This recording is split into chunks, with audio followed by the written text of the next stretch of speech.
gendre. Vous remarquerez que je ne dis pas beau-fils pour les mêmes raisons, beau.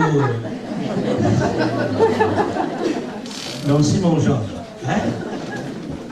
Enfin, ma fille l'a trouvé beau, c'est déjà pas mal. Hein? Avec mon épouse, on est heureux d'être avec vous. C'est la première fois qu'on vient dans votre ville d'ailleurs. Et donc on est heureux. C'est vrai que M. Tichy, que beaucoup vous l'avez connu évidemment, qui était pasteur ici pendant plus de 20 ans, mais moi j'étais son stagiaire à un moment donné à Narbonne. Ça remonte, il y avait encore des dinosaures sur la Terre à ce moment-là. Ça remonte assez loin dans les années 60. Donc, sinon, on est heureux aussi de voir quelques-uns qu'on a connus, quelques visages qui nous sont familiers. Et donc, voilà, que le Seigneur nous bénisse ensemble pendant ces quelques jours avant de repartir à Digne-les-Bains, où nous avons pris notre retraite. C'est là, d'ailleurs, il y a 49 ans exactement, on s'est marié à Digne, ma femme est dignoise.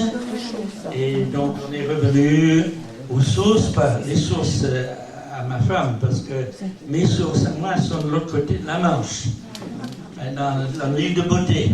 Vous connaissez l'île de Beauté, l'Angleterre. Alors j'avais demandé à Cyril, est-ce qu'il apprécie les blagues anglaises? Il m'a dit, tu verras bien. Mais je vois que quelques-uns rient, donc c'est pas mal, c'est pas mal. Donc plus sérieusement, ce matin, je voudrais tout simplement vous parler de la prière. Et vous aurez des versets affichés sur les écrans. Hein? La prière. Parce que c'est important, et le premier verset, c'est dans... d'abord, c'est dans Apocalypse 5, verset 18, qui va être affiché, où il est dit à un moment donné, c'est une scène céleste dans le ciel, et l'apôtre Jean y voit qu'il y avait des coupes d'or remplies de parfums qui sont les prières des saints. Et c'est de ça que je voudrais vous parler. C'est un langage bien sûr poétique, mais pour essayer de faire comprendre à des gens de partout, et bien dans le monde entier, de tous les siècles, et bien de tous les pays, c'est l'image de quelque chose de formidable. Les saints, c'est le peuple de Dieu, on n'est pas les saints soi-disant canonisés, mais le peuple de Dieu, c'est un peuple mis à part, nous sommes les saints, et nos prières, en quelque sorte, sont recueillies dans des coupes d'or, et qui sont des parfums. Et je me suis dit, mais ça va être quelque chose de formidable. Un petit peu comme il y a... Moi j'ai pas l'habitude souvent d'aller dans les parfumeries. Je sais pas. Comme ça. Pas trop près. Pas trop près. Donc, j'ai pas trop l'habitude d'aller dans des parfumeries. Et un jour, j'ai eu cette occasion, et je sais pas, vous les dames, vous êtes toujours là-dedans. Hein, mais même nous, les messieurs, moins. À moins que d'acheter un parfum pour notre épouse, évidemment. Et un jour, je suis entré, la première chose, j'étais saisi par cette odeur formidable, n'est-ce pas, qui m'a assailli, qui m'a assommé. Nos prières, c'est un peu comme ça pour Dieu. C'est quelque chose de précieux. Nos prières ce matin, c'est quelque chose que Dieu apprécie énormément. Quelque chose de vraiment de grande valeur pour lui. Et il dit aussi, dans 1 Thessaloniciens 5 et 17, priez sans cesse. Hein? Priez sans cesse. Je crois, je peux me tromper, mais je crois que c'est le deuxième verset le plus court de la Bible. Apparemment, je ne suis pas un bon élève. Le verset le plus court de la Bible, c'est... Non, ça c'est le deuxième verset le plus court de la Bible. Il y a 3 mots. Le verset le plus court de la Bible, il n'y a que 2 mots. Jésus pleura. Voilà, et vous donne une récompense à cette sœur. Jésus pleura. Ce qui montre, n'est-ce pas, son humanité, sa sensibilité, etc. Eh bien, le deuxième verset le plus court de la Bible, c'est celui-là, à moins de me tromper, mais je ne pense pas que je me trompe. Eh bien, priez sans cesse. Ça ne veut pas dire que toute la journée, le jour et nuit, on sera à genoux en train de prier, mais ça veut dire ne cessez pas de prier. Ne cessez pas de prier. Quelqu'un dit que la prière, c'est comme les doigts de la main. Eh bien, il y a la louange, je groupe la louange et l'adoration ensemble. Il y a la louange, il y a les requêtes, il y a le remerciement, les actions de grâce, il y a les requêtes pour les autres, et les intercessions pour soi-même, et le dernier, c'est la forme de prière que Jésus n'a jamais pratiquée. Quelqu'un peut me dire ce que c'est? Donc il y a la louange, l'adoration, il y a les actions de grâce, la prière pour soi, l'intercession pour les autres, la dernière que Jésus n'a jamais pratiquée, la repentance. Parce qu'il était sans péché. Mais nous, hélas, malgré le fait, même si nous sommes convertis depuis des dizaines d'années, ce qui est mon cas d'ailleurs, je me suis converti tout jeune, à l'âge de 17 ans. Enfin, j'ai été baptisé, j'étais déjà converti avant. Eh bien, donc, ça fait, bon, je ne vais pas vous le dire, donc, mais hélas, on a toujours besoin, de temps à autre, peut-être même hélas, souvent, de demander pardon au Seigneur, demander pardon peut-être même aux autres également, mais surtout au Seigneur. Eh bien, c'est ça la prière. Il est dit aussi, eh bien, dans 1 Corinthiens 14, 15, et finalement, il y a deux sortes de prières. Il y a la prière avec l'intelligence, mais il y a aussi la prière dans l'esprit. Il est dit, eh bien, que faire donc? C'est l'apôtre Paul qui dit ça. Je prierai par l'esprit, mais ça, c'est de parler en langue, ça. C'est de parler en langue. Et je prierai aussi avec l'intelligence. Ça, la prière, ici en français, en italien, en Italie, en Espagne, sur en espagnol, etc., dans sa langue maternelle. Je chanterai par l'esprit. Je ne sais pas si à Seine-sur-Mer, on chante souvent par l'esprit. C'est quelque chose à encourager. Et parfois, c'est vrai, hélas, c'est pas souvent qu'on entend cela. Et des fois, j'étais dans des réunions, eh bien, où tout d'un coup, eh bien, il y a un souffle de l'esprit et tout le monde commence à chanter dans l'esprit. Et ça, c'est formidable. Des harmonies, eh bien, des sons extraordinaires. Eh bien, il n'y a pas de chef de chœur, c'est le Saint-Esprit. Il y a le chef de chœur et qui inspire, n'est-ce pas, un souffle de Dieu. Et je peux vous dire que quelqu'un qui rentre là, il dit, c'est quoi cette merveilleuse musique extraordinaire? Eh bien, chanter par l'esprit, prier par l'esprit. Et l'apôtre Paul, dans le même passage, où il parle des dons spirituels, il dit que lui, il parlait en langue plus que tous, mais pas forcément, pas nécessairement dans l'église. À la maison, certainement, chez lui, ailleurs. Et c'est vrai que j'ai été frappé dernièrement par ces vérités qui m'avaient un peu échappé, peut-être. Et j'ai repris un peu l'habitude de prier. Eh bien, si je suis dans la réunion, je prie à voix basse, pour déranger personne, et aussi pour ne pas cesser d'écouter les prières des autres.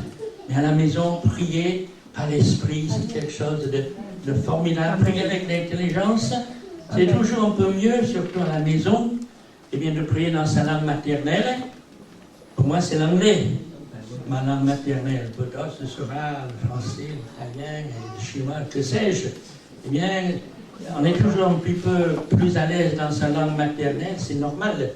Quand on est en réunion en France, on prie en français, autant qu'on le peut. Ne vous en faites pas si votre français, comme le mien, n'est pas parfait. Dans le reste, je suis parfait, n'est-ce pas, chérie? Pardon, mon mensonge, Seigneur. Non, le Seigneur, lui, chacun, nous avons notre accent, notre intonation, notre vocabulaire, etc. Eh bien, l'essentiel, c'est de prier les prières et que Dieu va accepter, qui sera précieuse pour lui. Que Dieu soit loué. Je pense aussi, eh bien, prier pour quoi? Prier à quel sujet? Pour demander quoi? Eh bien, c'est là que la parole de Dieu nous donne pas mal de tuyaux et de pistes à poursuivre. Eh bien, dans Jacques, chapitre 5, verset 16, eh bien, il dit, priez les uns pour les autres afin que vous soyez guéris. La prière fervente du juste a une grande efficace. C'est dans le contexte aussi de l'onction d'huile. Et c'est bien, eh bien, on consulte les médecins, c'est vrai, c'est normal. On n'est pas contre la médecine, loin de là. Il y a certainement ici, peut-être, puisque je ne me connais pas, des membres du corps médical, et il ne s'agit en aucun cas de mépriser le travail du corps médical, pas du tout. D'ailleurs, quand nous étions en charge d'église, et même maintenant, eh bien, on encourage aussi les jeunes, ou même les moins jeunes d'ailleurs, à s'engager dans la profession médicale. Notre fils aîné, il est infirmier, il va bientôt passer cadre, etc., etc. Mais il est vrai aussi que, comme tout ce que fait les hommes, eh bien, la médecine aussi a ses limites. Et c'est là que c'est bon de se rappeler que nous avons un Dieu qui, lui, n'a pas de limite. Que son nom soit loué. Priez les uns pour les autres. Hein? Vous allez, oui, mais chez nous, ça ne se pratique pas. Je me rappelle quand j'étais jeune, dans ma première église, j'étais tout jeune. Il y avait un frère qui était vraiment un homme de foi. Et on était dans une de ces églises, vous savez, où on ne pratique pas trop ces choses-là. Certes, il prêche l'évangile, et c'est là que je me suis converti, et j'ai un très bon souvenir de ces moments-là. J'ai été baptisé, entre parenthèses, non pas par un pasteur, parce que c'était une de ces églises où il n'y a pas de pasteur et salarié. C'était une direction collégiale. J'ai été baptisé par un inspecteur des impôts. Plus tard d'ailleurs, mais ça n'a rien à voir, je suis devenu moi-même, j'ai travaillé dans le fisc, en Angleterre, pendant quelques années. Ce frère qui m'a baptisé était un ancien de cette église, et c'est lui, inspecteur des impôts, qui m'a baptisé. C'est toujours un baptême valable, hein, même si on est baptisé par un inspecteur des impôts. Hein? Et donc, il y avait dans cette église-là un frère, celui dont je parle, qui était vraiment un homme de prière, de foi, qui était malade et qui voulait que les anciens viennent prier pour lui avec l'onction d'huile, exactement comme dans ce passage de Jacques. Mais dans cette église, on ne pratiquait pas trop cela. Hein? C'est dommage, mais c'était un fait. Et les anciens disent, oui, mais vous savez, tu sais très bien que les miracles comme ça, ça finit avec les apôtres. Ça finit avec, à la fin du 1er siècle, maintenant, Dieu ne fait plus ces choses-là. Eh bien, Dieu utilise les chirurgiens, les professeurs, etc. Oui, mais le frère dit, non, c'est marqué dans ce passage que j'ai des problèmes de santé, je suis malade, et donc je vous demande de venir prier pour moi, me faire l'onction d'huile. Mais ils ont oui, mais chez nous on ne fait pas ça, c'est dépassé, ça n'existe plus. Si, venez. Bon, pour te faire plaisir, on viendra, on te fera l'onction d'huile, on priera, mais bon, hein, on ne s'attend pas à grand-chose. Hein, c'est pas tout à fait la foi, ça. Hein. Eh bien, ils sont venus, le frère Éternité, ils ont prié pour lui à leur manière, ils lui ont fait une onction d'huile, mais le frère, lui, il y croyait. Parce que c'est un homme qui croyait la parole et qui savait très bien que les miracles n'ont pas cessé avec la mort des apôtres, qui n'ont pas cessé à la fin du 1er siècle. Et il a été guéri. Alléluia.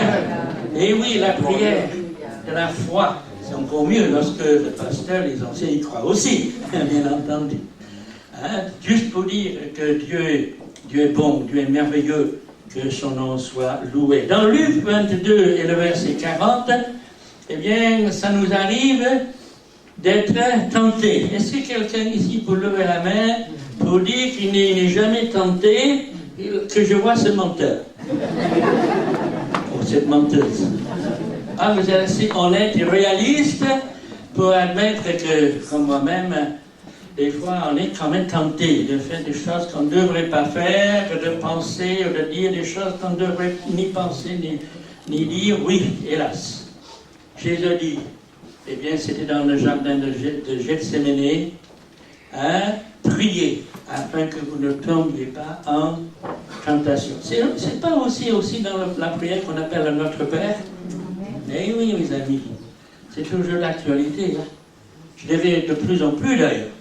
Parce qu'aujourd'hui, les tentations, je crois qu'il y en a de plus en plus. Surtout avec les médias, les réseaux, comment on appelle ça, sociaux. Hein? Oui, bah, je suis anglais. Mais les réseaux sociaux, il n'y a pas que les jeunes qui sont tentés aussi. Hein? Il n'y a pas que les jeunes. D'ailleurs, pensez que plus on vieillit, finalement, plus on a commis de péchés. Hein? Il n'y a pas que les jeunes qui dérapent, qui déraillent, qui disent, ils font n'importe quoi. Les personnes, même les personnes âgées, mais ce ne sera peut-être pas les mêmes péchés. Ce n'est pas les mêmes tentations. Mais rappelez-vous aussi que la tentation elle-même n'est pas un péché, puisque Jésus lui-même a été tenté en toutes choses. Ça, c'est toute une prédication. Il faut que tu prépares quelques heures de prédication là-dessus. Jésus était tenté en toutes choses, la Bible dit, comme nous, mais sans péché. Donc, le fait d'être tenté, c'est inévitable. Quelque part, c'est un régime normal. Hein? Mais Jésus dit, priez afin de ne pas tomber dans la tentation. Afin de pouvoir résister. Et à l'heure actuelle, n'est-ce pas, avec tout ce qui se passe, tout ce qu'on a sous les yeux, tout ce qu'on entend, etc., il y a de plus en plus de tentations. Que Dieu nous aide, n'est-ce pas, à ne pas tomber dans les tentations. Dans Luc 10, verset 4, eh bien, il est dit aussi, alors peut-être que je me suis trompé de verset, c'est dans les parages.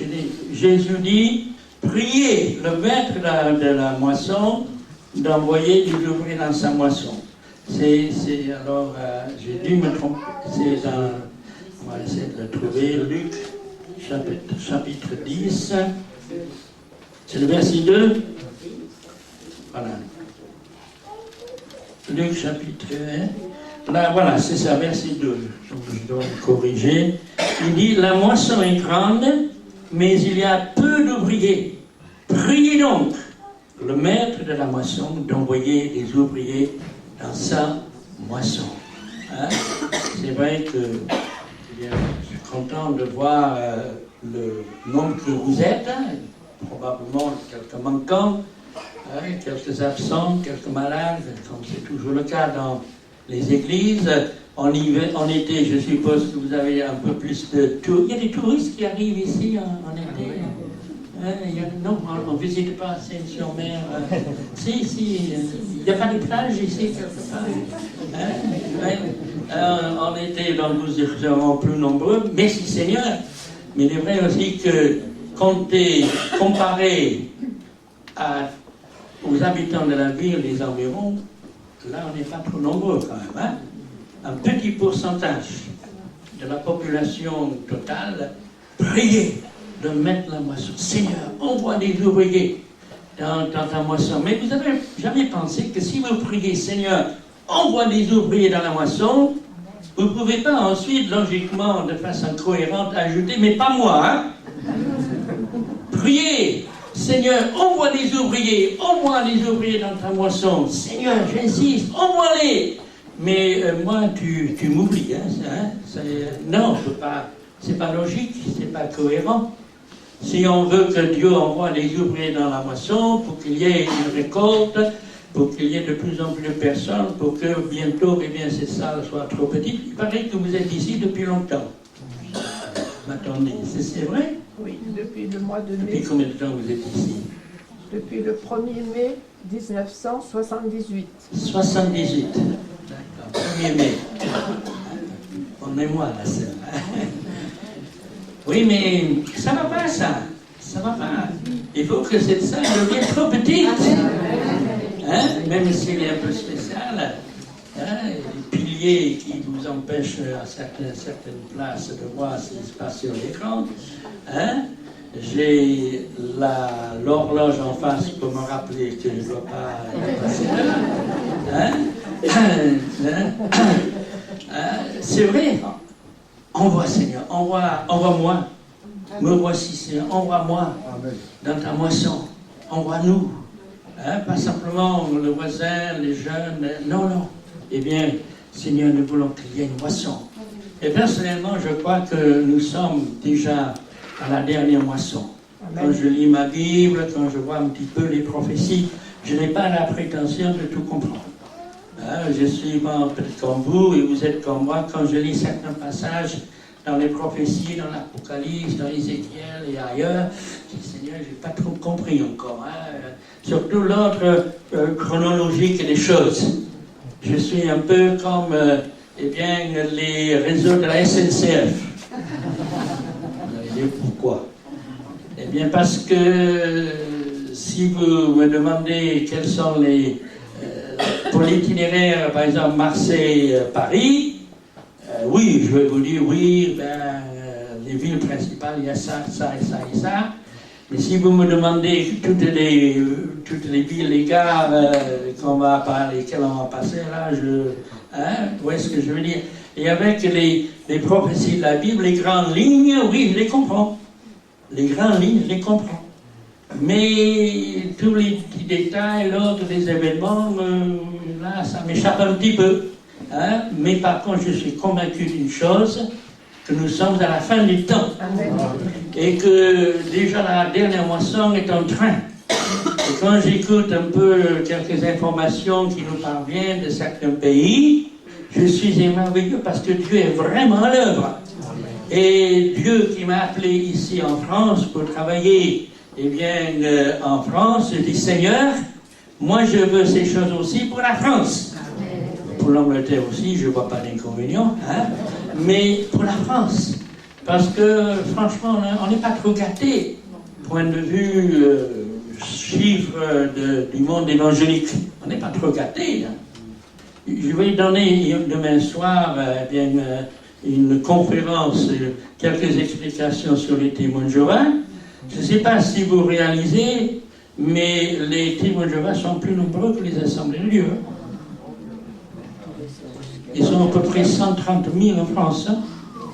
Les proclamateurs, c'est ceux qui vont frapper aux portes.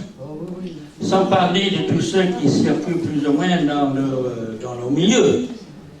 Eh bien, bon, c'est vrai que sur le monde évangélique, si on ajoute tout le monde ensemble, c'est vrai qu'on dépasse ce chiffre-là. Mais les assemblées de Dieu dont nous sommes, toutes seules, nous n'arrivons pas à 130 000. Hein.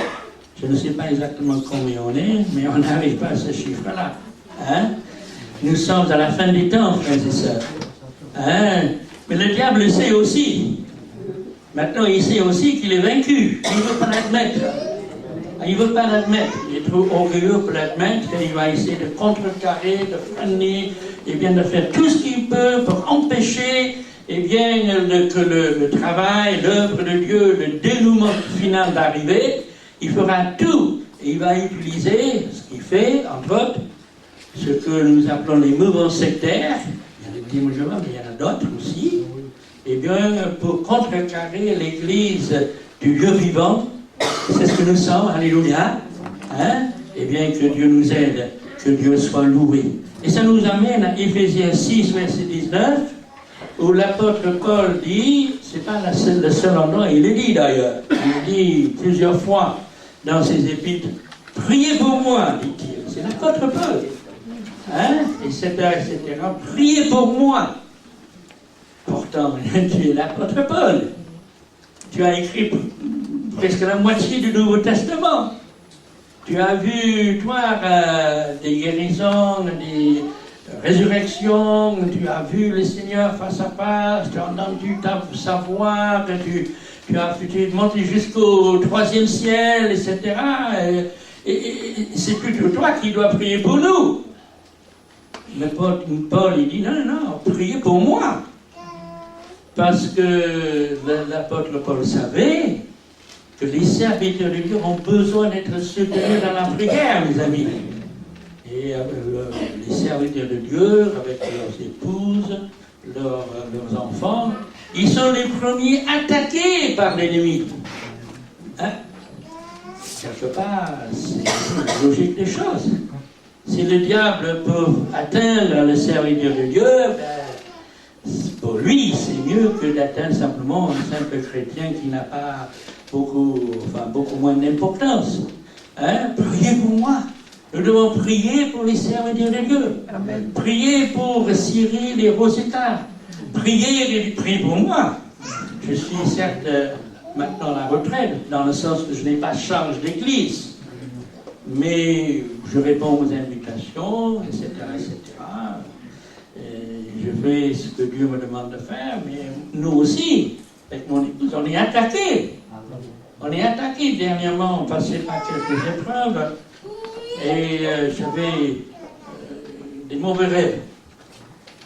Et c'est d'autant plus étonnant pour moi parce que quand je me suis converti, tout à fait au début, j'étais un jeune garçon à l'époque. C'est ce qui m'a amené à commencer mon chemin avec le Seigneur. Il m'a délivré des cauchemars. Et j'en parlerai peut-être dans un autre moment, comment j'ai connu le Seigneur. Et dernièrement, eh bien, des mauvais rêves me revenaient. Et ma femme aussi est passée par certaines épreuves. Et donc, je me rappelle, il y a quelques jours de ça, je disais à mon épouse, Dina, je disais, je crois qu'on est attaqué. Hein. Bon, on est toujours plus ou moins attaqué. Mais attaqué peut-être un peu plus que d'habitude. Et il va falloir qu'on tienne dans la foi. Résistez au diable, il s'enfuira loin de vous. Mais il dit aussi, soumettez-vous à Dieu. Amen. Et ensuite, résistez au diable. Amen. Il s'enfuira loin de vous. Et donc, nous voulons se mettre à Dieu. Nous voulons résister à notre ennemi. Nous voulons proclamer que le Seigneur est vainqueur. Alléluia. Amen. Hein? Et nous lisons à vous de Seine, je vais dire Seine des Alpes, mais Seine des Alpes, c'est à côté de chez nous. Seine-sur-Mer, priez pour nous. Priez pour la famille Clark, les ramifications. Cyril, c'est une ramification de la famille Clark. Priez parce que le diable ne nous aime pas beaucoup. Et il veut nous faire du mal. Hein? Et priez aussi quand il y a danger. Dans Matthieu 5, verset 44, eh bien, il est dit aussi, aimez vos ennemis, bénissez ceux qui vous persécutent, et priez pour ceux qui vous maltraitent. Hein? Et aussi priez pour soi-même. Je n'ai pas demandé qu'on affiche ce verset, mais dans le début du livre de Daniel, ce jeune juif en exil à Babylone, il était tout jeune, adolescent, et il avait commencé dans ses études à Babylone, et ça marchait très bien, Dieu l'avait béni, etc. Et à un moment donné, vous lirez cela pour vous-même, je vous donne, comment dirais-je, un résumé, très très résumé. Eh bien, le roi Nebuchadnezzar, que Dieu plus tard allait amener la conversion. Mais pour l'instant, Nebuchadnezzar, c'est le tyran, c'est le dictateur, c'est un homme sanguinaire, un peu comme Staline ou d'autres. Et à un moment donné, vous vous rappelez, il fait un rêve.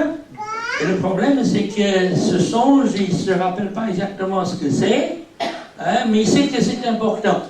Alors il fait venir eh bien, tout le gratin, on peut dire, pour dire, voilà, j'ai fait un songe, expliquez, rappelez-moi mon songe, expliquez-moi mon songe et je vous donnerai des récompenses. Et tout le monde dit, mais oui, mais racontez-nous le songe. Ah non, j'ai oublié. Hein? Et donc on demande à ces hommes l'impossible. Et évidemment, ils ne peuvent pas. Et là-dessus, le roi, il se met dans une colère, je ne sais pas quelle couleur, noir, rouge ou quoi. Et il dit, voilà, allez, tout le monde va être mis à mort.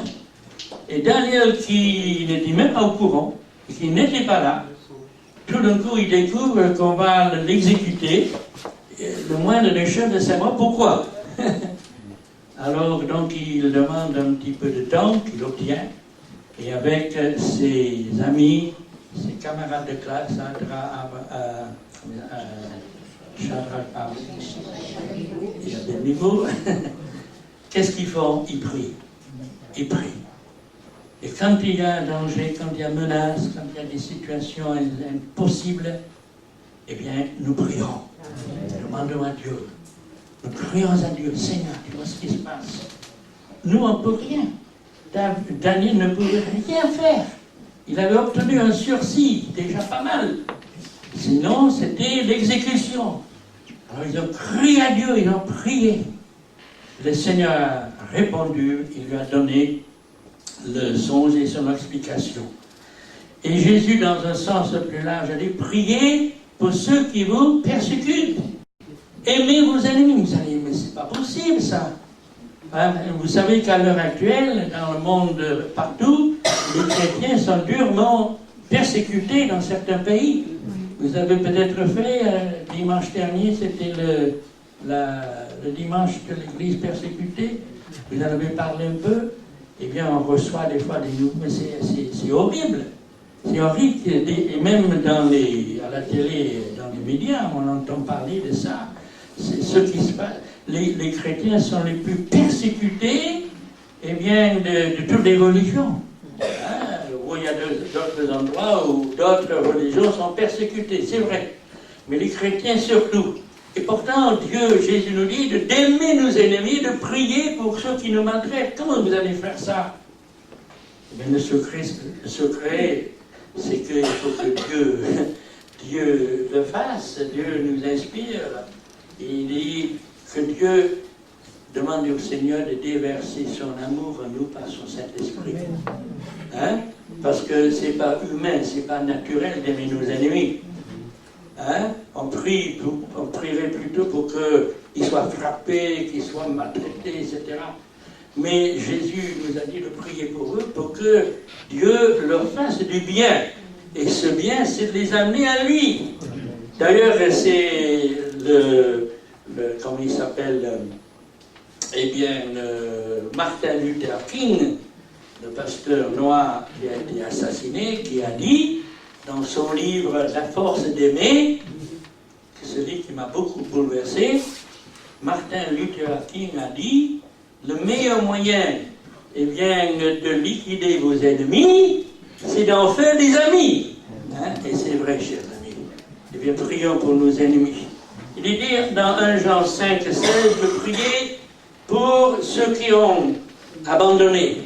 Hein? C'est vrai que dans ce verset, des choses peut-être qui nous échappent un peu, mais ce que je voudrais souligner, c'est le fait de prier pour que Dieu ramène des personnes qui se sont égarées. N'oubliez pas, hein, peut-être que vous avez dans votre famille quelqu'un qui s'est converti il y a X années, et aujourd'hui a lâché la main du Seigneur et qui marche dans le monde, etc. Ne cessez pas de prier. Ne cessez pas d'intercéder pour d'autres personnes qui étaient autrefois au milieu de nous. Le Seigneur les visitera. Nous avons vu cela là où nous étions dans l'église de Mont-de-Marsan. Eh bien, on est resté 22 ans dans cette église, en charge de cette église.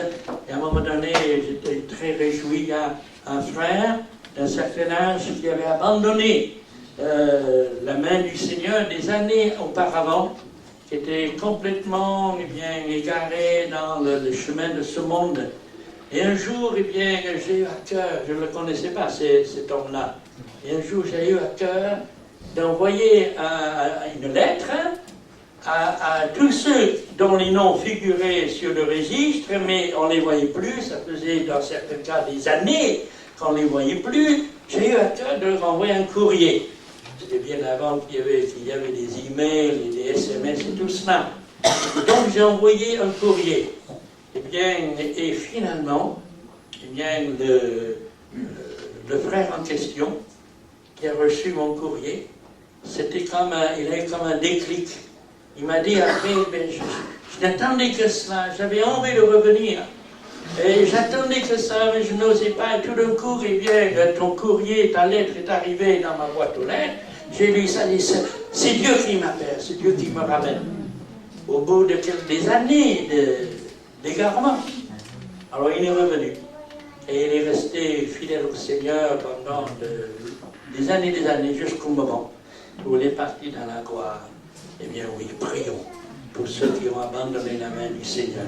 Eh bien, ne perdons pas la foi. Dieu est capable, puissant, pour les ramener à lui. Alléluia. Amen. Dans 1 Timothée 2:1, il est dit, priez pour les autorités. Bon, nous, on ne fait pas de politique. Sauf en Angleterre. Parce que, avec le Brexit, je suis un migrant d'ailleurs. Alors, prions pour les autorités. Et pour tous les hommes, il y a le verset qui suit. Eh bien, tous ceux qui sont élevés, les rois ou les présidents maintenant, etc., ça ne veut pas dire qu'on est toujours d'accord avec leur politique, bien entendu. Mais le but, c'est d'avoir une vie paisible et tranquille. Ça nous intéresse, non?